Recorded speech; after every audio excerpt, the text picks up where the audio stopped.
ఉన్నా. అదేవిధంగా సేవలో కూడా కొన్ని కొరతలు చూస్తున్నా.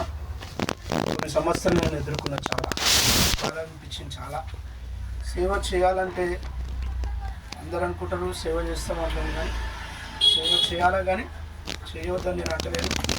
కానీ కొన్ని ప్రణాళిక కొంచెం ఉంటుంది, అది నేను ఎరగలే. కానీ వ్యక్తిగతంగా నా జీవితంలో నేను ఎరిగిన. హల్లెలూయా. ఎందుకు ఈ మాట చెప్తున్నానంటే, అది జరిగినాక నాకు దాని బలం ఏందో పెట్టిన. అప్పటిదాకా నాకు తెలియదు, నేను ఉరుకుతున్న సేవల. కానీ అది ఎందుకు జరిగింది ఇన్ని సంవత్సరాలంటే అప్పుడు చెప్పింది, నువ్వు ఇక్కడ ఇది చేసినావు కనుక దాని బలం కూలింది, నీ మీద ఎవరైతే ప్రయోగం చేసిరో వాళ్ళు కుప్పగూలిరు అని చెప్పి. అంటే నేను కొన్ని కించపరచడానికి కాదు, ఒక అవమానపరచడానికి కాదు. దేవుని ప్రణాళిక కొన్ని కట్టాలంటే ఫస్ట్ ఆఫ్ ఆల్ ఆ వ్యక్తి నలిగిపోవాలి. ఎప్పుడైనా కానీ ఒక వాక్యం మా దేవి మాట్లాడుతుంటుంది, యెహోవా నన్ను నలగొట్టుటకు యెహోవాకు ఇష్టమాయను. ఎవరికి ఇష్టం కావాలంట? దేవునికే ఇష్టం కావాలంట నేను నలగొట్టడానికి. అయితే మేము అనుకున్నాం ఏంది ప్రభా ఇది అనుకుంటే అప్పుడు దారాలు పెట్టినా. అయితే మొన్నటి రోజు మరి సహకారంగా ఉంటూ సంఘస్థులు మరి ఆత్మీయంగా నిలబడి మరి ఒక కార్యక్రమాన్ని చేపట్టినందుకు మంచి మేలు జరిగినాయి.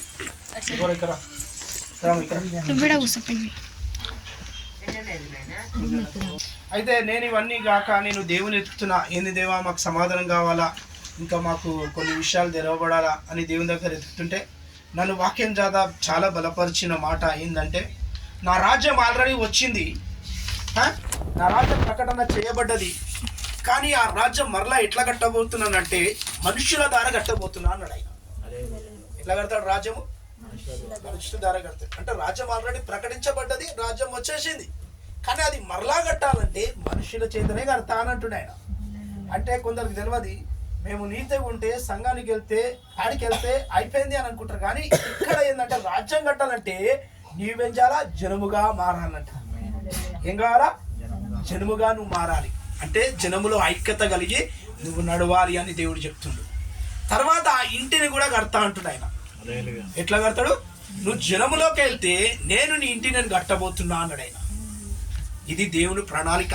మనం అనుకుంటాం ఎట్లా మనము కట్టబడతాము, ఎట్లా దేవుళ్ళ ఉంటాము అని కొందరు సందేహపడుతుంటారు. కానీ దేవుడు ఉద్దేశం నిశ్చయించినాడు అనుకో, దాన్ని ఎవరు ఆపలేరు. హల్లెలూయా. అది ఎట్లా అంటే అంచలంచలు వెళ్ళిపోతుందంట, దూరుకుంటూ పోతుందంట. చూడ, ఒక చెట్టు పెడితే ఏమైతుందో తెలుసా? ఆ చెట్టు చిన్న మొక్కనే, అది నీళ్ళు పోయంగా అది పెరుగుతున్న కొద్ది ఏమవుతుందో తెలుసా? కింద ఏర్లు బలము కలుగుతాయంట. బలము కలిగి ఏమైతే తెలుసా? దృఢపరచబడతాయంట. అవి దృఢపరిచింది కాక బలము కలిగింది కాక విస్తరించడం మొదలు పెడుతుందంట. ఎక్కడి దాకా వెళ్తుంది తెలుసా? నువ్వు హూవకు అందని అంతవరకు వెళ్తుందంట. ఆ తీగలు కింద ఏర్లు జర్ర జర్ర జర్ర జర్ర అనుకుంటా భూమిని చీల్చుకుంటా వెళ్ళిపోతుందంట.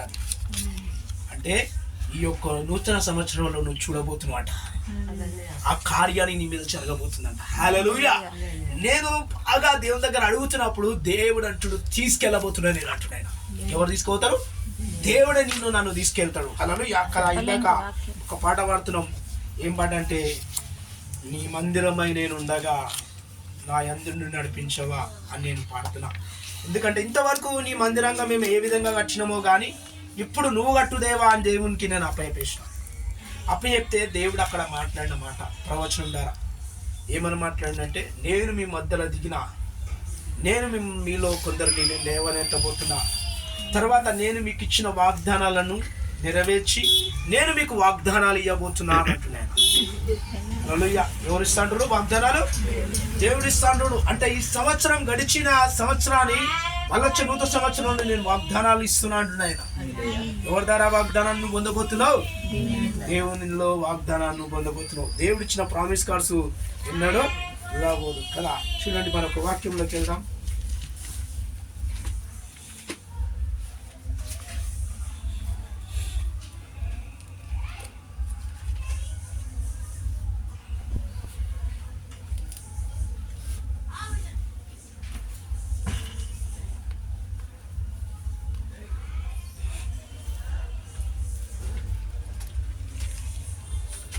మత్తయి సువార్త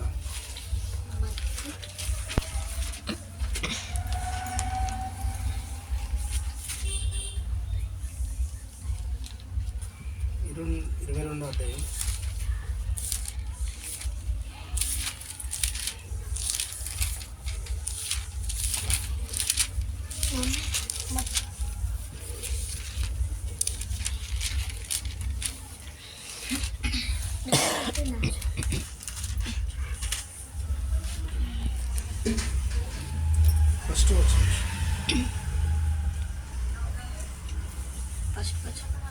యేసు వారికి ఉత్తరమిచ్చు తిరిగి ఉపమాన రీతిగా ఇట్లనెను, పరలోక రాజ్యము తన కుమారునికి పెండ్లి విందు చేసిన యొక్క రాజును పోలి ఉన్నది. ఆ పెండ్లి విందుకు పిలువబడిన వారిని రప్పించుటకు అతడు తన దాసులను పంపినప్పుడు వారు రానొల్లకపోయిరి. కాగా అతడు, ఇదిగో నా విందు సిద్ధపరిచి ఉన్నాను, ఎద్దులను క్రొవ్విన పశువులను వధింపబడినవి అంతయు సిద్ధముగా ఉన్నవి, పెండ్లి విందుకు రండని పిలువబడిన వారితో చెప్పుడని వేరే దాసులను పంపెను గాని వారు లక్ష్యము చేయక ఒకడు తన పొలమునకు మరియొకడు తన వర్తకమునకు వెళ్ళిరి. తక్కిన వారు అతని దాసులను పట్టుకొని అవమానపరిచి చంపిరి. కాబట్టి రాజు కోపపడి తన దండ్లను పంపి ఆ నరంతకులను సంహరించి వారి పట్టణము తగలబెట్టించెను. అప్పుడతడు, పెండ్లి విందు సిద్ధముగా ఉన్నది గాని పిలువబడిన వారు పాత్రులు కారు గనుక రాజమార్గములకు పోయి మీకు కనబడిన వారందరినీ పెండ్లి విందుకు పిలువుడని తన దాసులతో చెప్పెను. ఆ దాసులు రాజమార్గములకు పోయి చెడ్డవారునేమి మంచివారునేమి తమకు కనబడిన వారినందరినీ పోగు చేసిరి. గనుక విందుకు వచ్చిన వారితో ఆ పెండ్లి శాల నిండెను. రాజు కూర్చున్న వారిని చూడ లోపలికి వచ్చి అక్కడ పెండ్లి వస్త్రములు ధరించుకొనిన ఒకని చూచి, నీ స్నేహితుడా పెండ్లి వస్త్రము లేక ఇక్కడికి ఎలాగ వచ్చితివని అడగగా వాడు మౌని అయి ఉండెను. ఇక్కడ దేవుడు గొప్ప విషయం మాట్లాడుతూ ఉన్నమాట. యేసు వారికి ఉత్తరం ఇచ్చెను, తిరిగి ఉపమాన రీతిగా వారితో ఇట్లా చెప్పాను. హల్లెలూయా. చూడండి, దేవుడు ఉపమాన రీతిగా వారికి ఉత్తరం ఇస్తూ ఈ మాటలు తెలియజేస్తా ఉన్నాడు. ఆయన అంటుండే, పరలోక రాజ్యము తన కుమారుని పెళ్లి విందు చేసిన యొక్క రాజును బోలి ఉన్నదంట. హల్లెలూయా. అంటే నువ్వు దేవుని రాజ్యానికి ఈరోజు ఈ లోకంలో మనం ఎంత సంపాదించినా, ఎన్ని దౌనదనులున్నా, ఎంత పేరుగాంచినా, ఏమి చేసినా ఒకరోజు మనము ఆయన రాజ్యానికి వెళ్ళాల్సిందే, ఆయన రాజ్యంలో మనం ఉండాల్సిందే. తిరిగి ఆయన రాజ్యం ఎలాంటిది అనేదే ఇక్కడ ప్రకటిస్తూ ఉన్నాడు.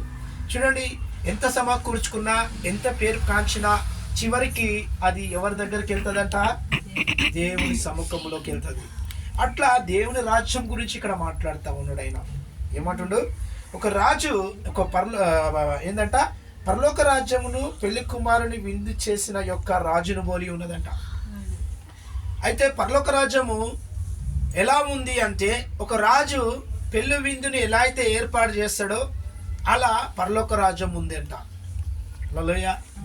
చూడండి, మరి పరలోక రాజ్యానికి వెళ్ళాలంటే మరి రాజు లాంటి పెళ్లి విందులు ఉన్నాయంట, కార్యాలు ఉన్నాయంట. మరి ఈరోజు మనం ఆ రాజుని అలా సన్మానిస్తున్నామా, అలా పరిగెడుతున్నామా అంటే ఇక్కడ మనకు తెలియజేయాల్సిన విషయం కదా. రాజ్యంలో రాజు విందుకు పెళ్లికి అందరు తరలి వస్తున్నారంట. ఇక్కడ ఆ వివాహాన్ని ఏం చేసినట్ట? ఏర్పాటు చేసి అక్కడ ఏమంటున్నాయినా, ఆ పెళ్లి విందు పిలవబడిన వారు రప్పించుటకు అతని తన దాసులను పంపి వారు నొర్రనొల్లక ఉండిరి. అయితే దాసులను కొందరిని అందరినీ ఆ పెళ్లి విందుకు పిలిచిండట.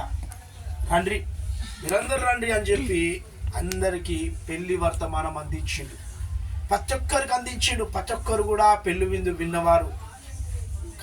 కొందరు పొలం పనులు, కొన్ని పద్ధతులలో వాళ్ళు ఉన్నప్పటికీ ఈ యొక్క ప్రకటన అందిస్తూ ఉందంట. అయితే పిలువబడ్డ వారు కూడా ఉన్నారంట, పిలువని వారు కూడా ఈ విందులో ఉన్నారంట. అంటే దేవుని పరలోక రాజ్యంలోకి. హల్లెలూయా. దేవుని రాజ్యానికి రావడానికి ఎలాంటి వారిని పిలిచిండు, ఎలాంటి వారికి ఆ విందులో శాలలో అధికారం ఉంది. కొందరు ఎలా వచ్చిరంటే కదా, అక్కడున్న వాళ్ళు వచ్చిరు, కొందరు మరి పేరు గాంచిన వారు ఉన్నారు, రాజుకు సంబంధించిన వారు కూడా ఆ పెళ్లి విందుకు వచ్చినట్ట. కొందరు ఏమైపోయారంట, మరి ఇక్కడ అంటుండో ఏమంటుండో అక్కడ చూడండి, 8వ వచనం చూడు. అప్పుడు పెండ్లి విందు సిద్ధముగా ఉన్నది గాని పిలువబడిన వారు పాత్రులు కాదు.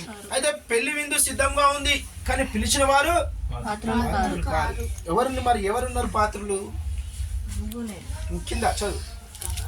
గనుక రాజమార్గంలోకి పోయి మీరు కనబడు వారందరినీ పెండ్లి విందుకు పిలువుడని తన దాసులతో చెప్పాను. రాజమార్గమునకు పోయి మీకు కనబడిన వారందరినీ, ఎవరైతే ఉన్నారో ఆ రాజ్యంలో ఎవరైతే ఉన్నారో వారిని పిలవండి అని అంటుండంట దేవుడు. హల్లెలూయా. చూడండి ఇంకా, పెండ్లి విందుకు పిలువుడని ఆ దాసులు రాజమార్గములకు పోయి చెడ్డవారినేమి మంచివారినేమి తమకు కనబడిన వారిని అందరినీ పోగు చేసిరి. గనుక విందుకు వచ్చిన వారితో ఆ పెండ్లిశాల నిండెను. ఆమేన్. ఎలాంటి వారంట నిలిచిరు? ఎలాంటి వారిని పిలిచిండంట? చెడ్డవారును, తర్వాత ఏందంట, తర్వాత ఇంకేందంట, మంచివారును, కనబడిన వారందరినీ పెళ్లి విందునకు వారిని తీసుకొస్తానంట. ఆ పెందుశాలల ఆ పెళ్లి యొక్క జాగనంట ఫుల్ నిండిపోయింది. హల్లెలూయా. అంటే ఎంతమందిని దేవుడు సమకూరుస్తుండు? మంచివారునా, ఖాళీ పేరు అంటే పాత్రలు ఉన్నవారా కాదు, అలాంటి వారు పాత్రలు గారంట. ఎవరైతే చెడ్డవారుగా, మళ్ళీ ఇంకా ఎవరైతే మంచివారు ఏమి, అందరినీ ఆ ఒక రాజ్యంలోకి నడిపింపబడుతున్నారంట. అది ఎవరో కాదు, అది నువ్వు నేనే. హల్లెలూయా. ఈరోజు మనం ఏ స్థితిలో ఉన్నామో, ఏ స్థితి కలిగి ఉన్నామో, ఈరోజు నిన్ను నన్ను దేవుని రాజ్యంలో పిలుస్తా ఉన్నాడు. ఆయన రాజ్యంలో మనకు పాత్రులుగా ఇచ్చే అధికారము ఉంది. అయితే ఇక్కడ ఒక విషయం ఉంది, ఏంటంటే పెళ్లి విందులకు వచ్చిన వాళ్ళు పెళ్లి వస్త్రాలు ధరించుకోవాలి. మరి ఇక్కడ ధరింపు లేని వారిని దేవుడు తీసేస్తుడు. మరి ఆ పెళ్లి వస్త్రం ఏంటిదంటే దయాలత్వం, మంచితనం ఏవైతే ఉన్నాయో అవి వస్త్రంగా అమర్చబడి ఉన్నాయి. మరి ఒక నూతన సంవత్సరం అడుగుపెడుతున్నప్పుడు నువ్వు ఏ అలంకారం ధరించుకొని దేవుని ఎదుర్కోబోతున్నావు? హల్లెలూయా. చూడండి, కీర్తన 105లో ఒక మాట చదువుదాం.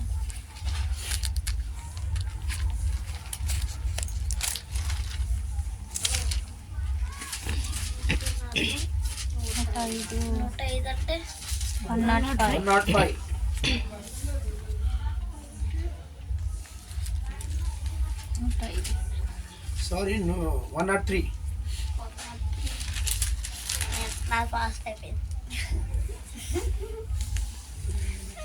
చదువు మరి. 4వ వచనం. 4వ వచనం అంటే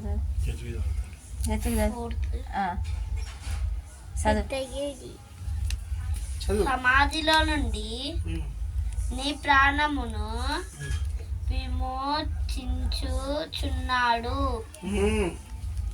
నెక్స్ట్ కరుణా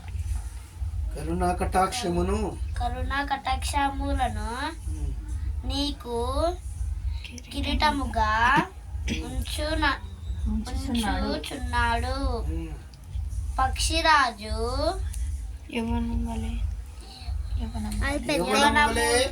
యవనములే నీ యవ్వనము కొత్తదగుచుండునట్లు మేలుతో నీ హృదయమును తృప్తిపరచుచున్నాడు. యెహోవా నీతి క్రియలను జరిగించుచు బాధింపబడి వారందరికీ న్యాయం చూడండి, మరి సమాధిలో నుండి నీ ప్రాణం విమోచించిండట. మరి ఎలాంటి స్థితిలో నువ్వు ఉన్నావో, ఎలాంటి మరణాపాయములో నువ్వు ఉన్నావో, కానీ దేవుడు సమాధి నుండి విమోచన చేసింది ఎవరంటే యేసు క్రీస్తు. హల్లెలూయా. చూడండి, పిలువబడ్డ వారు కొందరు ఉన్నారు, పిలువని వారు కొందరు ఉన్నారు. మరి ఏర్పరిచిన వారు ఉన్నారు, కొందరు ఏర్పరచని వారు కొందరు ఉన్నారు. పెళ్లి వస్త్రాలు ధరించుకున్న వారు ఉన్నారు, కొందరు పెళ్లి వస్త్రాలు ధరించని వారు ఉన్నారు. అక్కడ ఒక మాట అంటా ఉండు, ఎవరైతే వస్త్రాలు లేవో వారు విడబడి మరి చీకటి అగాధములోకి వాడు పడిపోతారని అక్కడ రాయబడ్డది. కానీ ఇక్కడ విషయాలు ఏం చెప్తున్నాడంటే, మరి పాత నిబంధనలో ఒక మాట్లాడుతుండు, సమాధిలో నుండి నేను నీ ప్రాణము విమోచించిన. చూడండి, ఏ రోగము, ఏ బాధ, ఏ నిష్ప్రయోజనము సమాధిగా నీకు కనబడుతుందో దాని నుండి దేవుడు ఈ సంవత్సరం నీకు విమోచన ఇచ్చిండట. హల్లెలూయా. ఆయన ఇచ్చి ఏమంటుండట, కరుణా కటాక్షము నేను నీకు కిరీటంగా పెట్టినా. ఎట్లా పెట్టినట? కరుణా కటాక్షం తల మీద పెట్టినట. చూడండి, ఈ సంవత్సరం దేవుడంట నీకు కరుణా కటాక్షం ఇవ్వబోతున్నాడు. అది కిరీటంగా కనబడబోతుంది. లోకంలో నువ్వు ధన్యుడిగా నిలబడబోతున్నావు. ఈ వాగ్దానం నీ మీద దేవుడు నెరవేర్చబోతున్నాడు. నువ్వు ఏ స్థితి నుండి అయితే నువ్వు పడిపోయినవో, ఏ స్థితి నుండి నువ్వు ఉన్నవో దేవుడు దాని నుండి విమోచన చేసింది కాక నీకు ఆయన కరుణ ఉండి, ఆ కరుణ ఏం చేస్తాడ?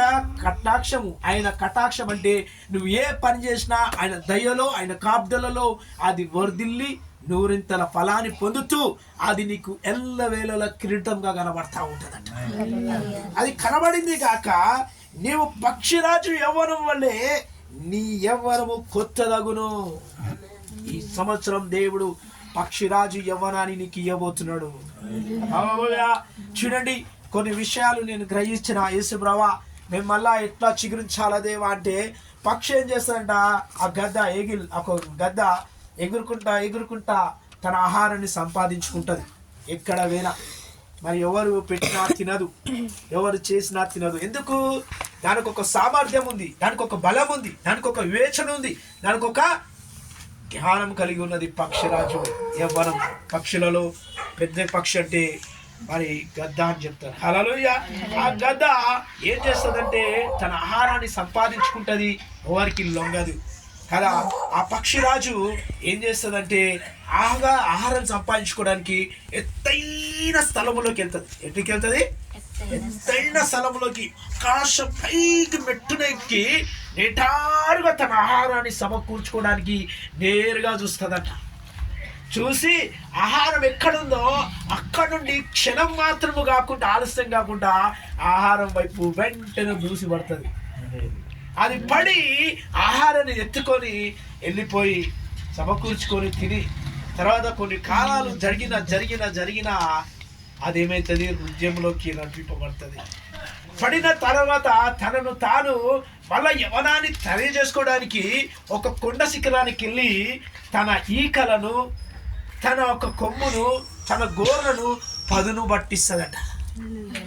మరలా దాని కొత్త యవనాన్ని తయారు చేయడానికి ఆ పక్షి తనను తాను గాయపరుచుకుంటుందట. చూడండి, ఈరోజు మన జీవితంలో కూడా ఎంత చురుకుగా ఉండొచ్చు, ఎంత జ్ఞానంగా ఉండొచ్చు. కొన్ని విషయాలు బొర్లబడతా ఉంటాం. కానీ దేవుని వాక్యం సెలవిస్తుంది, ఇదిగో నీవు యవ్వన కాలంలో అడుగు పెట్టబోతున్నావు, నేను నీకు వృద్ధాప్యమును చిగురింపు చేస్తా అంటున్నాయన. ఇది దేవుని వల్ల జరుగుతుంది. కానీ ఇక్కడ పక్షిరాజు తనను చేసుకోవడానికి తను గాయపరుచుకొని ఆ గాయానికి ఏం చేస్తాడంట? ఆ పక్షి మళ్ళా యవ్వనంలోకి నడిపింపబడుతుంది. అది దేవుని యొక్క ప్రణాళిక, దాని మీద ఉన్న ప్రణాళిక. ఈరోజు మరలా నువ్వు కూడా నూతనంగా సృష్టించబడాలి, నూతనంగా మారాలంటే నీ యొక్క పాత స్థితిని విడిచిపెడితే గానీ నువ్వు కొత్తగా ప్రారంభం కాలేవు. హల్లెలూయా. ఇందాక మరి మేము ఇప్పటిదాకా ఒక పాట పాడుతున్నాం. ఏం పాట అదంటే, యెహోవా, ఏం పాట అది? యెహోవా నీ నామము ఎంతో పాటది. ఎంత కృపామయుడా, యెహోవా నా బలమా, యెహోవా నీ నా బలమా. ఇంకోసారి పాట పాడతాం, అలా చాలా మంచి. యథార్థమైనది నీ మార్గం, పరిపూర్ణమైనది నీ మార్గం.